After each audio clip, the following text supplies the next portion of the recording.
Mentoreo centrado en el Evangelio, pastoreando a líderes que glorifiquen a Dios. Esta es una breve reseña y un breve compartir acerca del libro que está disponible únicamente en inglés por los autores Scott Thomas y Tom Wood. Al inicio los autores comienzan diciendo en qué se diferencia este material, es decir, ante la alta oferta de materiales de coaching y crecimiento personal por diversos autores y conferencistas, ¿en qué se diferencia proponer un mentoreo o un coaching centrado en el Evangelio? Bueno, ellos responden, es un enfoque integral. Este enfoque integra el conocimiento, es decir, la mente, con el hacer, es decir, las manos, y con el ser, es decir, el corazón. Continúan enseñando que provee este enfoque. Se cita del prefacio que dice un fundamento teológico y un sistema práctico que equipa a los líderes para que hagan discipulados, los pastoreen y lideren con efectividad. Esta frase es citada, como menciono, del prefacio, en donde me parece que empaqueta de manera muy fiel lo que se proponen los autores y lo que es muy necesario dentro de los ámbitos eclesiásticos, y es decir, que los líderes sean pastoreados y que estos puedan pastorear en su misión principal basada en Mateo 28:19 de hacer discípulos, pastorear y liderarlos con efectividad. A continuación, los autores nos enseñan acerca de los fundamentos de esta mentoría centrada en el Evangelio. Hasta donde alcanzo a leer en el libro y comprendo, esto no es nada más que lo que Jesucristo manda, y es a pastorear y a invertir tiempo en las personas. Por ejemplo, ellos preguntan, ¿por qué cada líder necesita un mentor? ¿Por qué cada líder eclesiástico necesita el Evangelio? El problema que hay con el liderazgo centrado en el hacer, la única solución al estrés ministerial eclesiástico y los tres aspectos para examinar la vida. Estos son los puntos principales que ellos van a abordar durante este libro. Me parecen muy relevantes, muy importantes y muy interesantes. Posteriormente proceden a definir lo que es el mentor entrenador y qué es lo que éste provee. El mentor entrenador o el coach que centra en el Evangelio provee de observación, retroalimentación y una evaluación basada en la experiencia personal, lo cual se convierte en el vehículo de aprendizaje. Esto es muy útil ya que propone que el líder, el mentor, el consejero o el coach ayude a su persona, a su discípulo, a su pupilo o a su muchacho o muchacha basado en el aprendizaje, es decir, en la experiencia que el discípulo tiene. Y esta experiencia es la que se convierte en el vehículo de aprendizaje por medio del feedback, la retroalimentación y una evaluación basada en la Biblia. Continúan diciendo por qué cada líder necesita un mentor. Esta parece una pregunta que podría, por un lado, tomarse como que si alguien es líder es porque está completamente capacitado para liderar a otros. No obstante, por otro lado, puede verse como cada líder es una persona, es un ser humano que continúa siendo débil, continúa teniendo sueños, teniendo debilidades, teniendo anhelos, y estos necesitan de un mentor. Cada líder tiene desafíos, luchas y crisis de fe. Un líder o el título de líder no lo hace invulnerable. ¿Y quiénes lideran a los líderes? ¿Quién pastorea a un pastor? Dentro de nuestra cultura latinoamericana ha sido la costumbre de que se cree la creencia de que los líderes son autocompetentes o son como una especie de pluma blanca o jefe o patrón o entre comillas capo a quien todos le dan cuentas, le rinden cuentas, pero estos lastimosamente en ocasiones viven aislados, incomprendidos. Necesitamos entonces entender que nuestros líderes necesitan ayuda y ellos necesitan también de un coach, y ojalá centrado en el Evangelio. Mentor proviene de la palabra coach, que significa carga, En nuestro idioma en español, la palabra coach es similar a coche y un coche transporta algunas cosas. Por ejemplo, Jesús, tomando el ejemplo de Jesús, los autores nos dicen, basado en 2 a Timoteo 2, del 1 al 2, que Jesús cuida, luego alimenta, los lidera y los protege. Y esto nos guía hacia las esferas de mentoreo donde estos autores son muy hábiles. En realidad me parecen muy hábiles, pues para hablar del coaching centrado en el Evangelio hablan de unas esferas. Y estas esferas son, número 1, la esfera personal, segundo, la esfera espiritual y finalmente la esfera misional. Creo que esto tiene mucho que ver con una cosmovisión cristiana y una cosmovisión bíblica de 1, la creación del hombre, 2, la vocación que Dios ha encargado al hombre y 3, la relación del hombre con el resto de la humanidad y todo evocando el capítulo 2 de Génesis cuando Dios pone al hombre allí en el jardín precisamente para ello. Estas esferas entonces se conectan con el conocer a la persona, sus deseos, intimidades y dificultades a medida que la persona se va abriendo, alimenta, lidera y protege. Entonces, ¿por qué cada líder necesita el Evangelio? También proponen en este libro, y es porque todos necesitamos el Evangelio. Colosenses capítulo 1 nos dice que Jesucristo ha venido a reconciliar todas las cosas consigo mismo. Y esta es la historia de Dios. El Evangelio es la historia redentora de Dios, la cual abarca lo que es la creación, la caída, la redención y la restauración. Y parece ser que los autores toman como punta de partida este concepto, esta óptica, para así reflejar cómo mentorear a un discípulo. Esto aplica de manera potente en aquellos que están en el seminario o están preparándose como candidatos para el ministerio de tiempo completo. Por supuesto que esto también aplica para los hijos, las hijas y las ovejas, los creyentes en general. Una de las secciones que me gusta es la sección que aborda el problema del liderazgo centrado en el hacer. Y ellos abordan, también lo aplican al momento de dirigir otros líderes o candidatos a líderes, es de dónde viene nuestro sentido de propósito. Generalmente este sentido de propósito, afirman ellos, es basados en Gálatas 5, 16 al 17, en donde el apóstol Pablo habla de las obras de la carne. Afirman pues que típicamente nuestro sentido de propósito proviene 1, del poder, 2, de aprobación, 3, de la comodidad y 4, de la seguridad. Pero un buen mentor o coach observa a medida que escucha, es decir, una escucha activa. ¿Qué es lo que conduce los deseos de su discípulo? En otras palabras, no de forma farisea buscando juzgar o identificar un pecado para acusar a la persona, sino más bien la raíz de la situación de la adoración es lo que le ayudará al líder a mentorear a otros o a un líder a mentorear otros líderes. Adicionalmente, ellos abordan la solución al estrés eclesiástico, probablemente ante tantos quehaceres. Y como mentores nos interesa A, desarrollar habilidades, B, solucionar problemas, es decir, para evitar una dependencia. Y el compromiso de identificar ídolos, de nuevo, aquello que adora el discípulo o el líder, las raíces del pecado, y finalmente poder guiar con una respuesta apropiada, agresiva pero gozosa. ¿Qué quiere decir esto? Es decir, probablemente haya una confrontación que no es condenatoria, sino esperanzadora.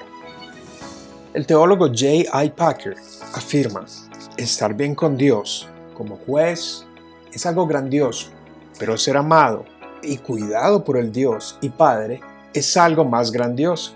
Aquí este teólogo hace un contraste entre lo que es un juez y un padre. El Evangelio nos libera de su juicio y nos adopta como hijos. Ahora, identificando el pecado y al penetrar en su raíz, se enfoca en el fruto de este pecado, de nuevo en la forma de mentorear al evaluar qué es lo que conduce la adoración del discípulo y allí a examinar 3 aspectos de la vida.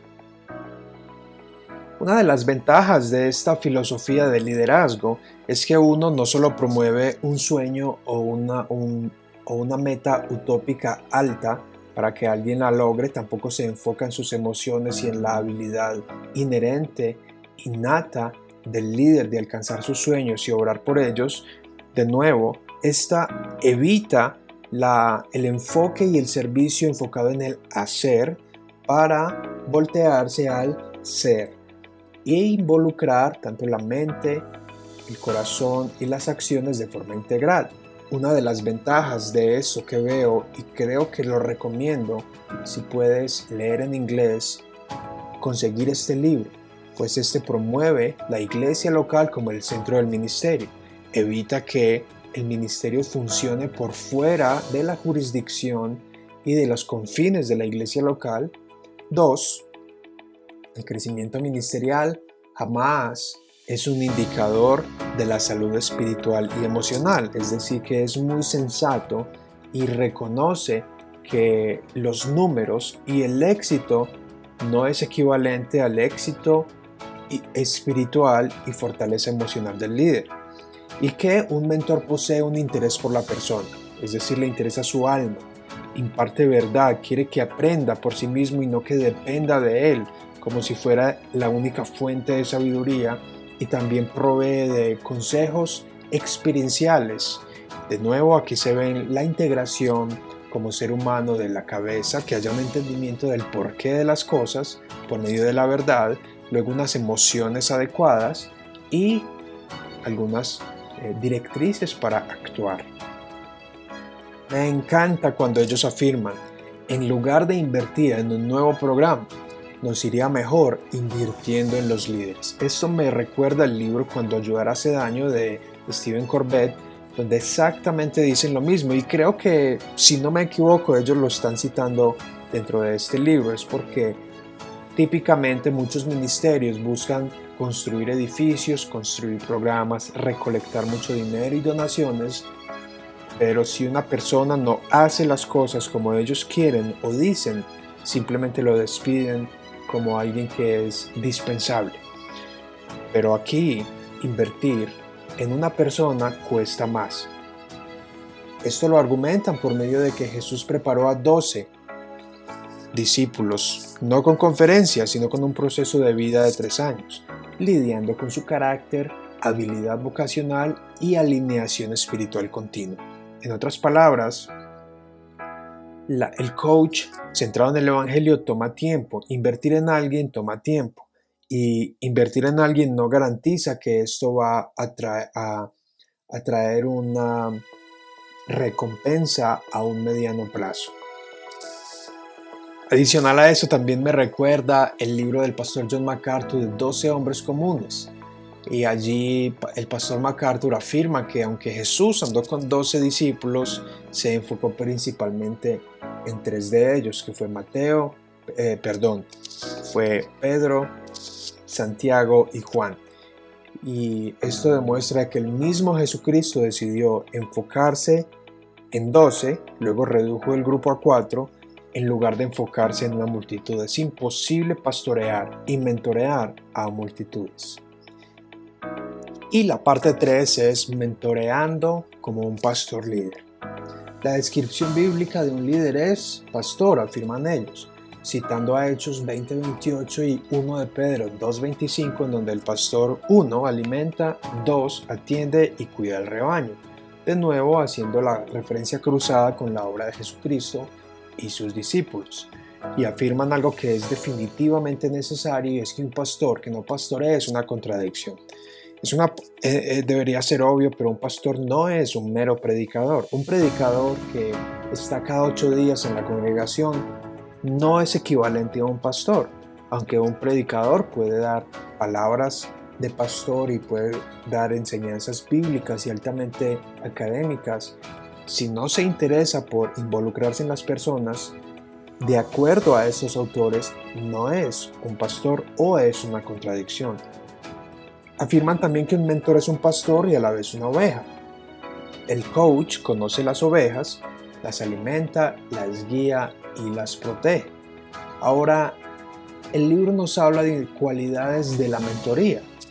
Vivir como mentor, pero siendo mentoreado por otros. Es interesante porque siempre creo que ellos promueven la dependencia final de Dios, la apertura con los demás y la rendición de cuentas. Porque un mentor que no necesite ser mentoreado por nadie no es humano. Las técnicas del mentor nunca reemplazarán la relación con Jesucristo. Siempre estará ese elemento personal. Y la gracia de Dios nos invita a ser vulnerables ante otros con quien tenemos una relación. Es decir, esto es una apertura en donde el discípulo, el creyente delante del pastor y viceversa tienen una vulnerabilidad donde no se muestran como Superman o a quien no le valen las balas, sino personas que son seres humanos y que exponen sus debilidades como sea apropiado de acuerdo a la sucesión o a su progreso, y de esta manera motivar a otros. Recordemos que en la Biblia los hombres débiles son los que generalmente nos motivan, pero esta vulnerabilidad no ha de ser aprovechada por el otro para estar por encima de la persona. Entonces, hay unas preguntas muy importantes a la hora de un estudiante, discípulo o persona que está siendo mentoreada que se pregunta a la hora de dejarse dirigir por un líder, un pastor o un mentor, y es: 1. ¿Puedo confiar en usted? Si no puede haber confianza, si se burla de él, si le juzga, si le condena, no merece su confianza.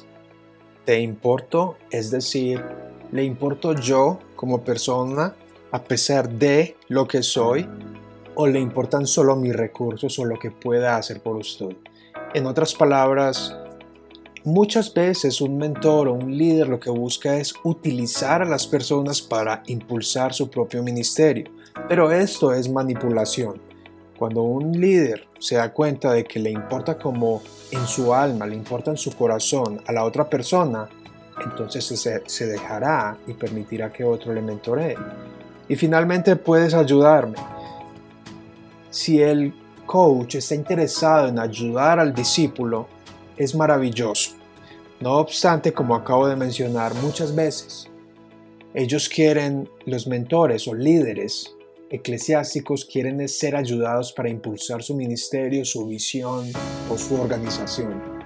Aquí está la dificultad y el desafío de querer invertir en las personas y no exclusivamente en proyectos.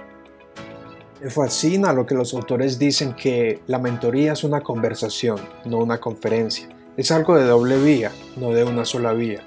Involucra escuchar, observar, eso también, observar el lenguaje no verbal, responder, hacer seguimiento a lo que el que está siendo mentoreado, el discípulo, está diciendo, interactuar, equipar, apoyar, animar y aconsejar.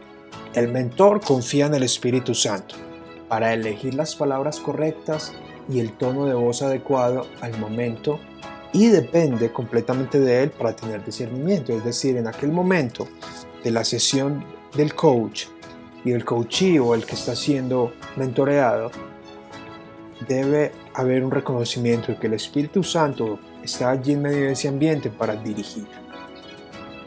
Y es contundente. Si lo que buscamos es guiar a otros hacia un ministerio, filosofía o estilo, no somos pastores sino lobos. Citando a Hechos 20:28, afirman los autores, es básico y refuerza lo que acabo de decir, que en resumen es extraído de este material, y es que no se trata de una visión, no se trata de un edificio ni de construir un nombre, se trata de las personas. Las buenas preguntas no son suficientes, la experiencia del mentor lo hace más efectivo. Un buen mentor dirige a su discípulo hacia la palabra de Dios, libros, artículos, sermones y recursos espirituales. Mejor dicho, un mentor no genera una dependencia hacia él por parte del discípulo, más bien ayuda a que el discípulo sea autorrecursivo o autosustentable. Es como enseñarle a pescar y lo dirige a recursos que le pueden contribuir a su crecimiento espiritual y que pueden ser fuente de sabiduría de allí en adelante. No podemos ser prescriptivos donde Dios no lo es. Es decir, que en ocasiones tendremos que ser descriptivos sobre lo que Dios dice. Y al final, de acuerdo a los objetivos de cada discípulo y los planes de Dios con cada uno, se procede. También me gusta mucho cuando dicen que las escrituras celebran la unidad, pero no la uniformidad. El cuerpo de Cristo ha de ser unido, pero no uniforme. Más bien la sabiduría de Dios es multiforme. Esto habla de una variedad y una diversidad dentro del cuerpo de Cristo. Y esto significa que nuestros discípulos no han de ser clones ni copias nuestras. Cada uno es como los hijos, cada uno tiene su personalidad, sus anhelos, habilidades y deseos. Un pastor haría en su liderazgo para asegurar el bienestar de la oveja. Esto significa que el pastor tiene que ser una persona dispuesta a moldearse y a ajustarse el estilo de cada persona, de cada oveja, con el fin de simpatizar o empatizar. También el libro propone una herramienta muy útil, la cual se basa en Proverbios 18, versículo 3, en donde ahí tenemos 4 columnas: roles pastorales, personalidad, espiritualidad y vocación. Conocer la oveja, alimentar, liderar y proteger. Allí hay una serie de preguntas. ¿Cómo llegaste a ser cristiano? Tiene que ver con la personalidad. ¿Qué te está enseñando Dios acerca de tu rol como hijo, esposo, etcétera? ¿Cómo estás liderando de manera personal a otros? ¿Qué tentaciones ocurren en tu vida personal? Estos son algunos ejemplos de cómo algunas preguntas pueden ayudar a que haya apertura entre el mentor y el discípulo a nivel personal. También a nivel espiritual se pueden hacer preguntas como: ¿qué está haciendo Dios en tu corazón actualmente? ¿Qué información o recurso podría ser de ayuda para tu vida espiritual hoy? ¿Cómo te está guiando el Señor a que le correspondas a Él? ¿Y qué tanta prioridad le das a la lectura de la Biblia y a la oración en tu vida? Finalmente, hay otras preguntas que se pueden ajustar de acuerdo a la situación en relación a la vocación. Recordemos que esto conecta con lo que es a nivel personal, espiritual y vocacional. El hombre en la relación ante Dios, el hombre en la relación con su vocación y el hombre en la relación con los demás. ¿Qué oportunidades has tenido para compartir tu fe? ¿Qué recursos necesitas para alcanzar tus metas ministeriales? ¿Cuál crees que es tu misión o tu ministerio? ¿En qué eres tentado para perder el tiempo de tu ministerio? Creo que es un cuadro muy útil que si tú estás interesado ya sea en aconsejar, liderar, mentorear o estés guiando un grupo de estudiantes o pupilos al ministerio, esto es de gran ayuda. Te lo recomiendo. También nos dan algunos consejos a la hora de realizar estas sesiones. Por ejemplo, poner atención, brevemente lo he mencionado. Esto incluye el lenguaje corporal. Si interrumpes, pierdes tiempo. Es mejor dejar que la persona se desahogue. Hable. Si es necesario, ten un cuaderno para tomar notas y no olvidar cosas a las que quieres aclarar o hacer preguntas. De respuestas al alma del discípulo, no solamente respuestas académicas o enfocadas en la mente, sino que puedan conducir el alma y tocar las fibras del corazón de la persona. No respondas basado en tu reacción. La reacción emocional rápida puede ser peligrosa. Necesitamos como líderes contenernos y así poder basar nuestras respuestas de nuevo en lo que es mejor aplicado a la experiencia del discípulo y que esa experiencia guiado por el Espíritu Santo sea lo que se convierta en un vehículo de aprendizaje. Bien, hasta aquí la breve reseña y mi compartir acerca de este libro. Desafortunadamente no está en español, pero aquí te dejo algunos tips, algunas cosas que me han contribuido a mí en mi aprendizaje y que espero a ti también. Muchos éxitos en tu mentoreo como coach o en tu camino hacia el liderazgo. Saludos.